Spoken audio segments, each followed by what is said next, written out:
ലോകത്തിലെ ഏറ്റവും വലിയ ക്ഷേത്രമായി കണക്കാക്കുന്നത് കംബോഡിയയിലെ അങ്കോർവാട്ട് ക്ഷേത്രമാണ്. 12-ാം നൂറ്റാണ്ടിൽ സൂര്യവർമ്മൻ രണ്ടാമൻ പണി കഴിപ്പിച്ച വിഷ്ണു ക്ഷേത്രമാണിത്. എന്നാൽ കാലക്രമത്തിൽ ഇത് ബുദ്ധക്ഷേത്രമായി പരിണമിച്ചു. എങ്കിലും ഇന്നും ഇത് ഹിന്ദു ബുദ്ധക്ഷേത്രമായി അറിയപ്പെടുന്നു. ഇനി ഇന്നത്തെ ദീപാരാധന കാഴ്ചയ്ക്കായി ക്ഷേത്രാങ്കണത്തിലേക്ക് പോകാം.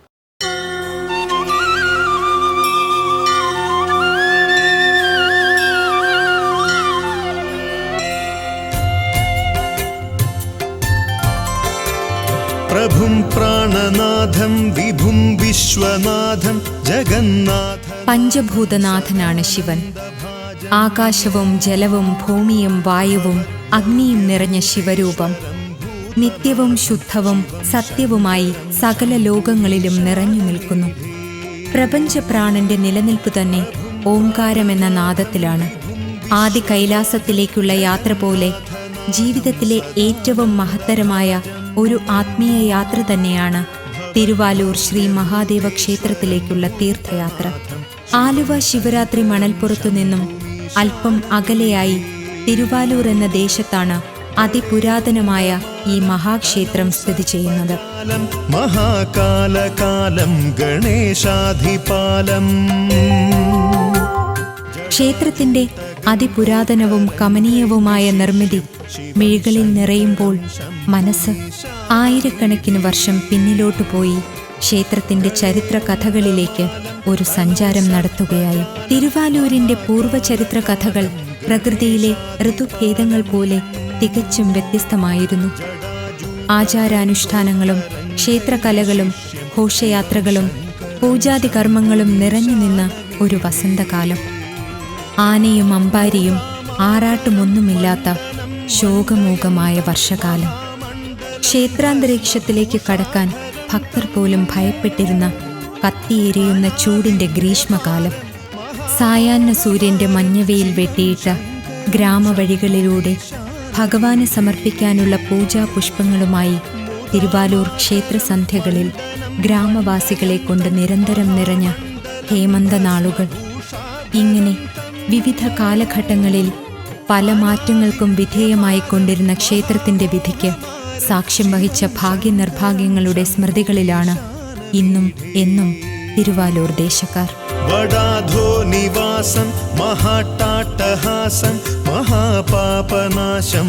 പക്ഷേ ഇന്നത്തെ കാലഘട്ടം ക്ഷേത്രത്തിന്റെ നല്ല കാലഘട്ടങ്ങളിൽ ഒന്നായാണ് ഭക്തജനങ്ങൾ കാണുന്നത്. ഋതുഭേദങ്ങളില്ലാത്ത വസന്തം പോലെ ക്ഷേത്രത്തിലെ പൂജാതി കർമ്മങ്ങളും ആചാരാനുഷ്ഠാനങ്ങളുമൊക്കെ തടസ്സമില്ലാതെ നടന്നു പോകുന്നതുകൊണ്ട് മഹാദേവ ചൈതന്യം തിരുവാലൂരിന്റെ ആകാശങ്ങളെ നിരന്തരം ആനന്ദോത്സവങ്ങളിൽ ആറാടിക്കുന്നു. പഞ്ചഭൂതങ്ങളിലൊന്നായ അഗ്നിസ്വരൂപത്തിലാണ് ഭഗവാൻ ഇവിടെ കുടികൊള്ളുന്നത്. ഭാരതത്തിൽ തന്നെ വളരെ അപൂർവമായ ക്ഷേത്രങ്ങളിൽ മാത്രമാണ് അഗ്നിസ്വരൂപത്തിൽ ഭഗവാൻ കുടികൊള്ളുന്നത്. ഭഗവാൻ അനിഷ്ടമായതൊന്നിനും കടന്നുവരാൻ കഴിയാത്ത വിധം അദൃശ്യമായൊരു അഗ്നിവലയം തന്നെ ക്ഷേത്രത്തിനു ചുറ്റുമുണ്ടെന്ന് ദേശവാസികൾ വിശ്വസിക്കുന്നു.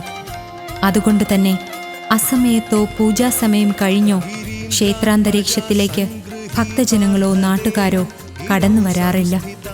അങ്ങനെ അനവസരങ്ങളിൽ ഇവിടുത്തെ നിശബ്ദതയെ ഭേദിച്ചിട്ടുള്ളവർക്ക് ഗുരുതരമായ പ്രത്യാഘാതങ്ങളാണ് നേരിടേണ്ടി വന്നിട്ടുള്ളതെന്ന് നിരവധി അനുഭവങ്ങൾ സാക്ഷ്യപ്പെടുത്തി ദേശവാസികൾ പറയുന്നു.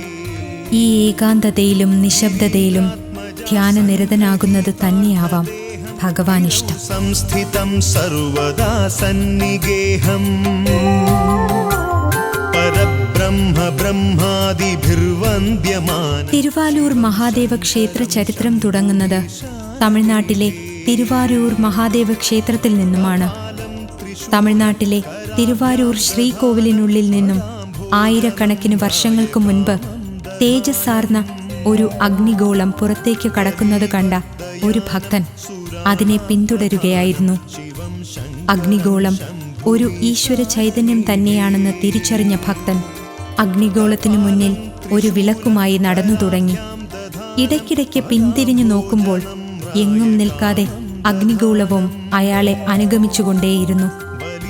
അങ്ങനെ ദിവസങ്ങളോളം നടന്ന് ഇന്ന് തിരുവാലൂർ മഹാദേവ ക്ഷേത്രം സ്ഥിതി ചെയ്യുന്ന സ്ഥലത്തെത്തുമ്പോൾ അഗ്നിഗോളം അവിടെ ലയിച്ചു ചേരുന്നതായാണ് ഭക്തൻ കാണുന്നത്.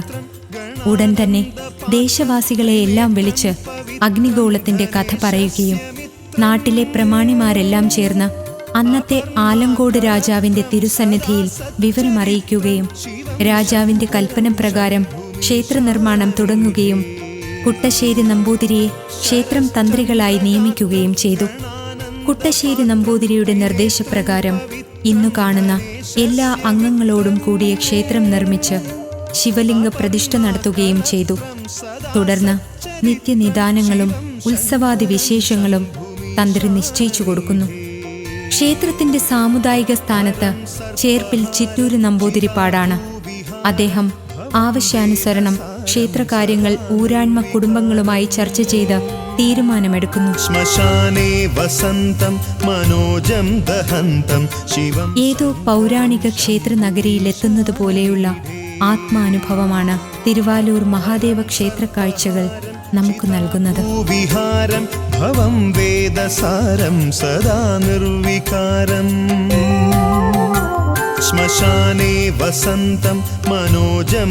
അഗ്നിസ്വരൂപനായ ഭഗവത് ചൈതന്യം കുടികൊള്ളുന്ന ക്ഷേത്രത്തിലെ ബലിക്കല്ല് നൂറ്റാണ്ടുകൾ പഴക്കമുള്ളതാകുന്നു. സ്വയം യപ്രഭാതേ നരശൂലപാണേ പഠേത്തോത്രരത്നം വിഹിപ്രാപ്യ രത്നം. സുപുത്രം സുജാനം സുമിത്രം കളത്രം. ബലിക്കല്ലിനു മുകളിലായി അതിമനോഹരമായ ശില്പചാതുര്യത്താൽ പാശുപതാസ്ത്രം കഥ കൊത്തിവച്ചിരിക്കുന്നു. യപ്രഭാതേ നരശൂലപാണേ പഠേത്തോത്രരത്നം വിഹിപ്രാപ്യ. ബലിക്കൽ പുര കടന്ന് ശ്രീകോവിലിനു മുന്നിലേക്ക് നടക്കുമ്പോൾ നമസ്കാര മണ്ഡപത്തിൽ ഭഗവാന്റെ സന്തത സഹചാരിയായ നന്ദിദേവൻ ഭഗവാനെ ദർശിച്ചിരിക്കുന്നു. നമസ്കാര മണ്ഡപത്തിനു മുകളിലായി കൊത്തിവച്ചിരിക്കുന്ന മാർക്കണ്ഡേയ ചരിതം മറ്റൊരു ശില്പകാവ്യത്തിലേക്കാണ് നമ്മെ കൂട്ടിക്കൊണ്ടുപോകുന്നത്. ഇനിയാണ് കാഴ്ചകളുടെ പുണ്യോത്സവം. അത്രമേൽ മനോഹരമാണ് ക്ഷേത്രത്തിന്റെ വട്ടശ്രീകോവിൽ. പ്രഭാകരലിംഗം തൽപ്രണമാമി സദാശിവലിംഗം. അഷ്ടദലോപരിവേഷ്ടിതലിംഗം സർവസമുദ്ഭവകാരണം. ഇവിടെ ഈ ചുമരുകളിൽ ചെറിയ ചെറിയ ശില്പഭംഗിയുടെ ഘോഷയാത്രകളാണ്. അങ്ങനെ കൈലാസ ശൃംഗങ്ങൾ വലം വയ്ക്കുന്നത് പോലെ ശ്രീകോവിലിനു ചുറ്റും പ്രദക്ഷിണം വെച്ച് ഭഗവാനെ തൊഴാം. സച്ചിന്തകളുമായി ഭഗവാന് മുന്നിൽ വരുന്ന ഏതൊരു ഭക്തനും ജീവിതത്തിന്റെ സമൃദ്ധിയിലേക്കും ഐശ്വര്യത്തിലേക്കും ഓംകാര മന്ത്രം നിറഞ്ഞ പുതിയൊരു വഴി ഭഗവാൻ തെളിയിച്ചു കൊടുക്കുമെന്നതിൽ സംശയമില്ല. പരമപരം പരമാത്മകലിംഗം തൽപ്രണമാ. ക്ഷേത്രത്തിന് കിഴക്കുവശത്തായി ക്ഷേത്രക്കുളം സ്ഥിതി ചെയ്യുന്നു. ശ്രീകോവിലിനുള്ളിലെ ഭഗവാന്റെ പ്രതിഷ്ഠയ്ക്ക് നേരെ തന്നെയാണ് ക്ഷേത്രക്കുളം. ഇത് ദേവന്റെ തീർത്ഥക്കുളമായിട്ടാണ് കരുതപ്പെടുന്നത്. രോഗവിമുക്തിക്കും പാപനാശങ്ങൾക്കും ഈ തീർത്ഥക്കുളത്തിൽ സ്നാനപുണ്യം തേടിയെത്തുന്നവരുമുണ്ട്. ക്ഷേത്രത്തിന്റെ ഊരാൺമാവകാശം 28 നമ്പൂതിരി കുടുംബങ്ങൾക്കായിരുന്നു. അതിൽ 2 കുടുംബങ്ങൾ മാത്രമാണ് നിലനിൽക്കുന്നത്. പണ്ടൊരിക്കൽ ഊരാൺമ കുടുംബങ്ങൾ ഒത്തുചേർന്ന് അഗ്നിസ്വരൂപത്തിലുള്ള ശിവലിംഗമാണോ എന്ന് പരീക്ഷിച്ചറിയാൻ തന്ത്രികളെ നിർബന്ധിച്ചു.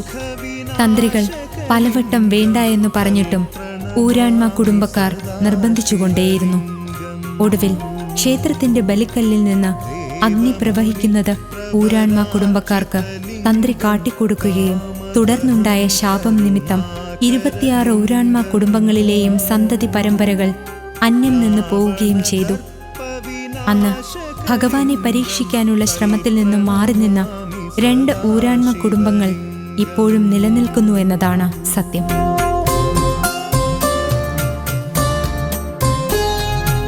മേടമാസത്തിലാണ് തിരുവാലൂരപ്പന്റെ ഉത്സവകാലം. പരമ്പരാഗത ശൈലിയിലുള്ള ആചാരാനുഷ്ഠാനങ്ങളുടെ പിന്തുടർച്ച തന്നെയാണ് ഉത്സവ പൂജകളിൽ ഇപ്പോഴും കാത്തുസൂക്ഷിക്കുന്നത്. ഉത്സവാവസാനം ആറാട്ടിനായി ഭഗവാനെ ആലുവ ശിവരാത്രി മണൽപ്പുറത്തേക്ക് എഴുന്നള്ളിക്കുന്നു. ആലുവ പുഴയാണ് തിരുവാലൂരപ്പന്റെ ആറാട്ട് കടവ്. ഇവിടെയാണ് ആലുവ മഹാദേവ ക്ഷേത്രവും തിരുവാലൂർ ദേശവുമായി ബന്ധപ്പെട്ട ഒരു ചരിത്ര കഥ നിലനിൽക്കുന്നത്. ത്രേതായുഗത്തിൽ ശ്രീരാമാവതാര കാലത്ത് രാവണനാൽ വധിക്കപ്പെട്ട ജടായു എന്ന പക്ഷിക്ക് ശ്രീരാമൻ ബലിതർപ്പണം നടത്തിയ സ്ഥലമാണ് ശിവരാത്രി മണൽപ്പുറം. ജടായുവിന്റെ തലഭാഗം ആലുവ മണൽപ്പുറത്തും നടുഭാഗം കടുങ്ങല്ലൂരിലും വീണപ്പോൾ വാൽഭാഗം വീണത് തിരുവാലൂരിലുമാണെന്നാണ് വിശ്വസിക്കപ്പെടുന്നത്. കുങ്കുമചന്ദനലേപിതലിംഗം പങ്കജഹാര സുശോഭിതലിംഗം സഞ്ജിത പാപവിനാശകലിംഗം തൽപ്രണമാമി സദാശിവലിംഗം. മഞ്ഞവേലുകൾക്കപ്പുറം സൂര്യൻ ജ്വലിച്ചു തുടങ്ങി. തിടമ്പിലേറിയ ഭഗവാന്റെ ചൈതന്യം പോലെ സൂര്യന്റെ പൊൻവെട്ടം തിരുവാലൂർ ക്ഷേത്രത്തിന്റെ ശ്രീകോവിലുകളിൽ വീണു തിളങ്ങുമ്പോൾ ശ്രീകോവിലിനുള്ളിലെ അഗ്നിസ്വരൂപത്തിൽ നിന്നും ഓംകാരധ്വനികൾ ഉയർന്നു.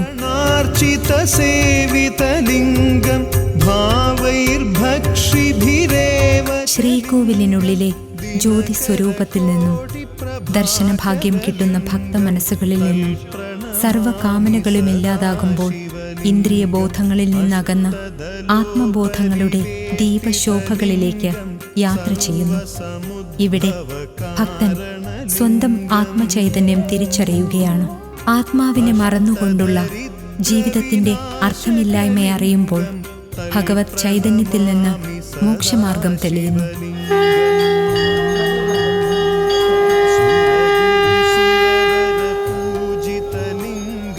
അങ്ങനെ നിത്യവും ശുദ്ധവും സത്യവുമായ തിരുവാലൂരപ്പന്റെ പുണ്യദർശനം ആത്മാവിനെ മോക്ഷസാഗരമാക്കുമ്പോൾ ആകാശങ്ങളിലെ കോടാനുകോടി നക്ഷത്രങ്ങൾക്കപ്പുറത്ത് നിന്നും പരമാത്മാവിലെ പ്രകാശ ചൈതന്യത്തെ ആത്മചൈതന്യം അനുഭവിച്ചറിയുന്നു.